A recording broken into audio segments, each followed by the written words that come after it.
Қайырлы күн оқушылар. Бүгін әдебиеттік оқу пәнінен 4 сынып бойынша 3 тоқсан жиынтық бағалау тапсырмасымен танысатын боламыз. Менімен бірге болыңыздар. Бүгін талдайтын боламыз. Сіздерге үлгі ретінде қандай тапсырмалар келетіндігін түсіндіретін боламын.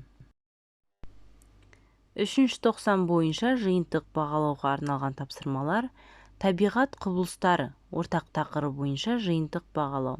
Бірінші тапсырма: мәтінді мұқият тыңда, тапсырмаларды орында.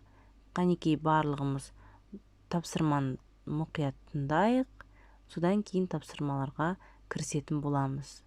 Тақырыбымыз: ғажайып дүние. Мейрамбек мектептен келді де қозыларын өріске айдап шықты. Күн жылы. Төмпешіктің түстік бетіне сарғалдақтар қаптап өскен. Мейрамбек қозыларын біраз қарайлады. Сөйтті де сарғалдақтар өскен қырға жүгіре жөнелді. Жоғары көтерілді. Төбенің үстінен ауылға қарады.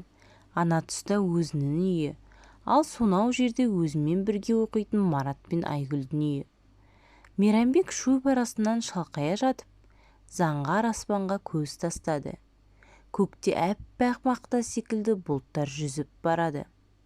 Мейрамбек енді байқады. Аспан керемет екен. Төбедегі бұлттар тұңғиық су ішінде қалқып жүрген ақ бауыр қаздардан аумайды. Анау бір бұлт ше? Ол тау-тау қып үйген ақ бұйра жүндей екен. Мына шеттегі бұлттың үстіне шығып алып, жер дүниені серуендер ме едің, шіркін. Мейрамбек бүгін көктемнің ғажайып сырына елжірей қарады. Биылғы көктем есінде ұзақ сақталар-ау. Әсіресе жаңа ғана көкке қарап шалқалап жатып, дүниені ғажап екендігін қайран қалғанын қарасаншы.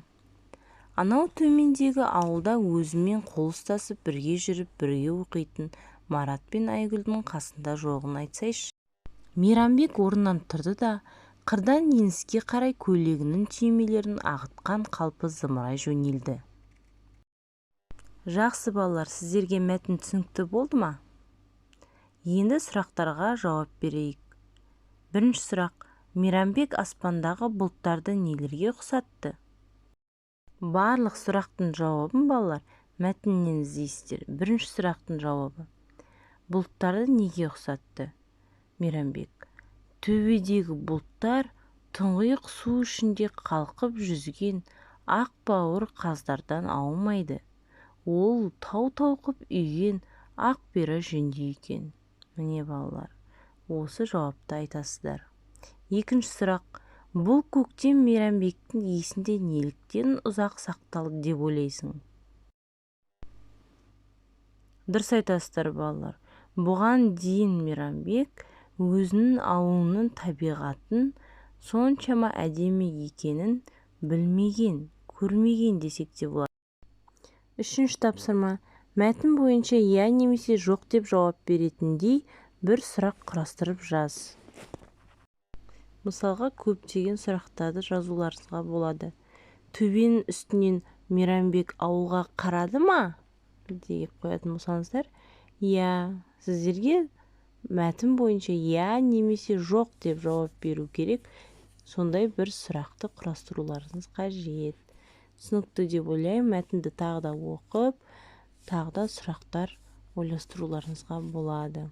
Екінші тапсырма: Мейрамбектің бұлттарға қарап ойланған тұсын есіне түсір. Өзіңді Мейрамбектің орнына қойып көр. Сол сәтте сен бұлттар туралы не айтар едің? Бұлттармен серуендеу туралы ше? Мейрамбектің ойын жалғастырып, мәтінді басқа ойлармен, оқиғалармен толықтырып айт. Екінші тапсырма түсінікті болды ма балалар сіздерге? Сіздер Мейрамбектің орнында болсаңыздар, бұлттарды неге теңер едіңіздер? Мысалға, ақ ұлпа қарларға теңеуге болады. Тағы да нелерге теңер едіңіздер? Ақ мамықтай мақтаға теңер едім бұлтты деген сияқты осындай өздеріңіздің ойларыңызды жеткізесіздер.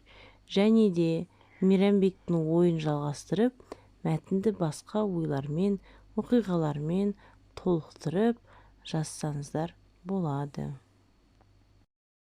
Енді балалар, мұны сіздерде дескриптор 7 балдан құралған. Бірінші тапсырма бойынша мәтіннің мазмұны бойынша сұрақтарға жауап береді.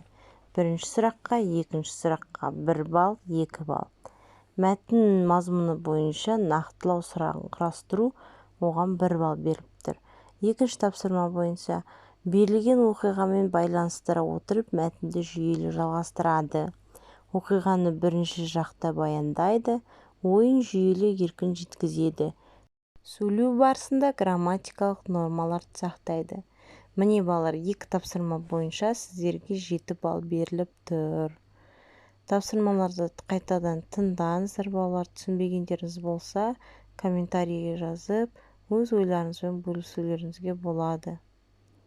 Назарларыңызға рахмет балалар, келесі сабақта кездескенше сау болыңыздар. Тағы да көмек қажет болса, менің WhatsApp нөмірімізге жазсаңыздар болады.